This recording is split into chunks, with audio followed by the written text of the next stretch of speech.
स्वागत है आप सभी का प्रयाग एकेडमी कोचिंग सेंटर में। जैसा कि आज हम लोग देखेंगे क्या हिंदी में समास। समास इससे जाने से पहले हम लोग जानेंगे थोड़ा सा मोटिवेशन कोट कि मंजिल मिले या ना मिले, कि मंजिल मिले या ना मिले ये अलग बात है, ये अलग बात है कि कोशिश हम ना करें ये बहुत गलत बात है, कि कोशिश हम ना करें ये बहुत गलत बात है। आइए प्यारे दोस्तों आज हम देखते हैं क्या हिंदी में समास।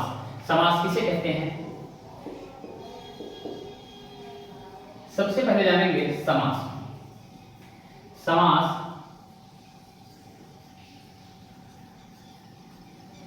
समास समास की परिभाषा। सबसे पहले हम लोग जानेंगे समास की परिभाषा। समास किसे कहते हैं? दो या दो से अधिक समीपवर्ती शब्दों के मेल से, दो या दो से अधिक समीपवर्ती शब्दों के मेल से जो परिवर्तन या विकार होता है उसी को हम कहते हैं समास। दो या दो से अधिक समीपवर्ती शब्दों के मेल से जो परिवर्तन या विकार होता है उसी को हम क्या कहते हैं? समास। समास समास का शाब्दिक अर्थ होता है संक्षेप। समास का शाब्दिक अर्थ होता है, समास का शाब्दिक अर्थ होता है संक्षेप। समास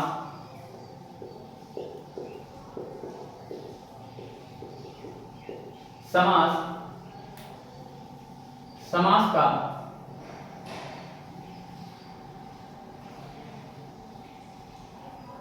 शाब्दिक अर्थ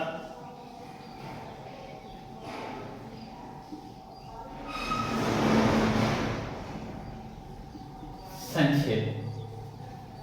समास में दो पद होते हैं, समास में दो पद होते हैं।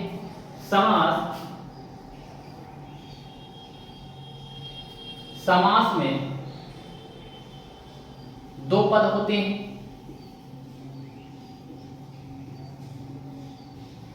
समास में दो पद होते हैं। पहले पद को प्रथम पद जिसे हम पूर्व पद कहते हैं। दूसरा होता है अंतिम पद को उत्तर पद कहते हैं। उत्तर पद कहते हैं। जैसे हमारे पास लिखा जाए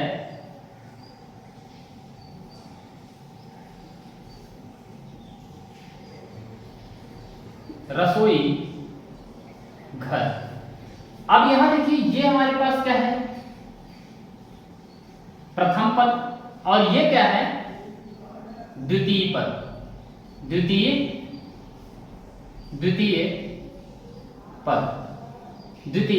पद। ये हमारे पास प्रथम पद, दूसरा क्या है? द्वितीय पद। द्वितीय पद जो हमारे पास होता है द्वितीय पद। अब हमारे पास यहां से देखने को मिलता है जो समास होता है, समास की परिभाषा क्या कहती है? दो या दो से अधिक समीपवर्ती शब्दों के मेल से जो परिवर्तन या विकार होता है उसी को हम क्या कहते हैं? समास। समास के दो पद। समास में समास का शाब्दिक अर्थ होता है संक्षेप। समास का शाब्दिक अर्थ होता है संक्षेप। लेकिन यही से आता है क्या? यहां से निकलता है समास विग्रह। समास का शाब्दिक अर्थ हो गया संक्षिप्तकरण या संक्षेप। इसका शाब्दिक अर्थ होता है अलगाव।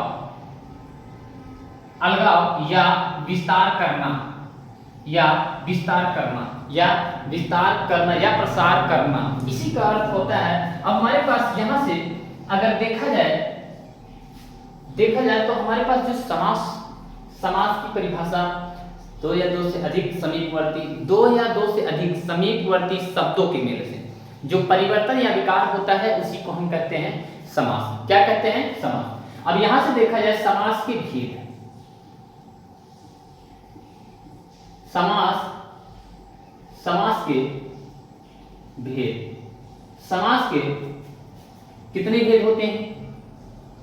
समास के 6 भेद होते हैं। कितने भेद होते हैं? 6। समास के 6 भेद होते हैं। पहला कौन सा होता है? पहला होता है अव्ययीभाव समास। अव्ययीभाव समास। दूसरा होता है द्वंद्व समास। तीसरा होता है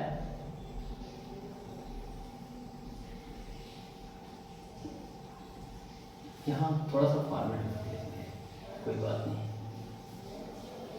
इस रूप में लिखते हैं। अव्ययी भाव समास,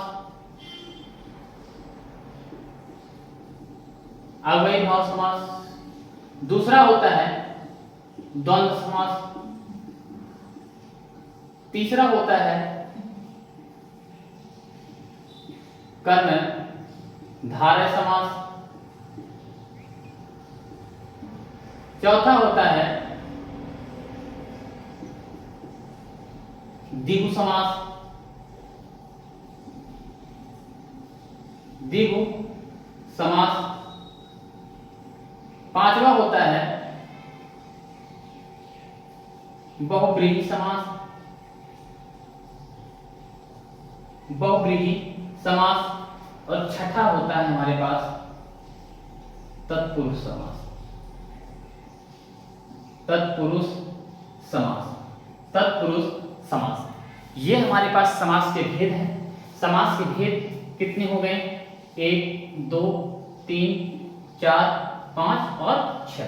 पहला है अव्ययी भाव समास, दूसरा है द्वंद्व समास, तीसरा है कर्णधारय समास, चौथा है हमारे पास द्विगु समास और पांचवा है बहुव्रीहि समास, छठा है तत्पुरुष समास। इनका क्रम माने नहीं रखता, क्रम कोई भी हो आगे पीछे, लेकिन पढ़ना तो सबको है। ठीक है, यहां से हम सबसे पहले देखते हैं हमारे पास क्या है। हमारे पास यहाँ है अव्ययी भाव समास। अव्ययी भाव समास में यहाँ मिलता है, इसकी परिभाषा क्या कहता है? परिभाषा यह कहता है कि जिसका प्रथम पद अव्यय हो, जिसका प्रथम पद अव्यय हो तथा उपसर्ग लगा होता है, तथा उपसर्ग लगा होता है, लेकिन इसका वाचक चिन्ह क्या हो? जैसे यथा मिल जाए, धर मिल जाए, प्रति मिल जाए, कोई शब्द 2 बार मिल जाए, यथा मिल जाए इसका वाचक चिन्ह, वाचक चिन्ह जैसे यथा मिल जाए, यहां हम लिखते हैं अव्ययी भाव, अव्ययी।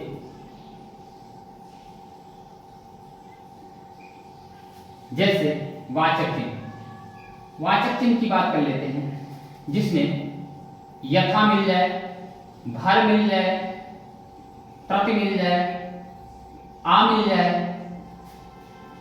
कोई शब्द 2 बार मिल जाए। यहां पे क्या होगा हमारे पास? यहां पे हमारे पास होगा अव्ययी भाव समास। क्या होगा? अव्ययी भाव समास। जैसे अगला हमारे पास यहां उदाहरण के लिए लिख लिया जाए, जैसे ये हमारे पास यहां एक तरफ समास, समास पद और दूसरी तरफ विग्रह, दूसरी तरफ विग्रह। अब समास पद में हम देखा जाए प्रतिदिन, इसको हम कह सकते हैं दिनम, दिनम, दिनम, दिनम, मतलब दिन दिन, दिन दिन।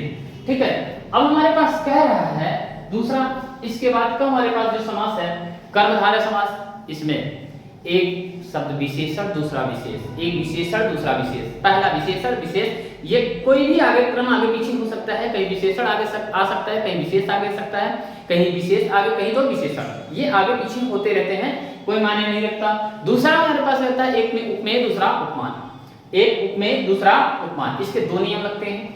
तीसरे में हमारे पास द्विगु समास क्या कहता है? जिसका प्रथम पद संख्यावाची हो, प्रथम पद संख्यावाची रहता है, लेकिन इसका जो अंतिम उत्तर पद होता है वो क्या होता है? संज्ञा होता है। क्या होता है? संज्ञा होता है। बहुव्रीहि में बात करें तो बहुव्रीहि में कोई पद समास नहीं होता, बहुव्रीहि में कोई पद समास नहीं होता, दोनों पद मिलकर किसी तीसरे की ओर संकेत करते हैं, अर्थात बनाते हैं। क्या बनाते हैं? अर्थात बनाते हैं। जैसे चंद्रमा को सिखाओ, चंद्रशेखर, चंद्रशेखर, चंद्रमा को सिखाओ पर बांधने वाला, चंद्रमा को सिखाओ पर बांधने वाला। फिर अगला हमारे पास कहता है जैसे तत्पुरुष समास। तत्पुरुष समास इसको विभक्ति के आधार पर 6 भागों में बांटा गया है, विभक्ति के आधार पर 6 भागों में बांटा गया है। पहला कौन सा होगा? जैसे यहाँ पे कारक चिन्ह क्या होते हैं? कारक चिन्हों की संख्या 8 होती है, 8 होती है। उन्हीं 8 में से 2 को छोड़कर बाकी 6 के क्या होते हैं? पहला कौन? कर्ता, कर्ता को छोड़कर और अंतिम संबोधन को छोड़कर बाकी 6 के बाद इसी विभक्ति के आधार पर द्वितीय, तृतीय, चतुर्थी से बांटा गया है और इसी विभक्ति के आधार पर इसे बांटा गया है। चलिए आइए अगले मिलते हैं अगली क्लास में। अगर क्लास अच्छी लगे तो लाइक एंड शेयर जरूर करें। धन्यवाद।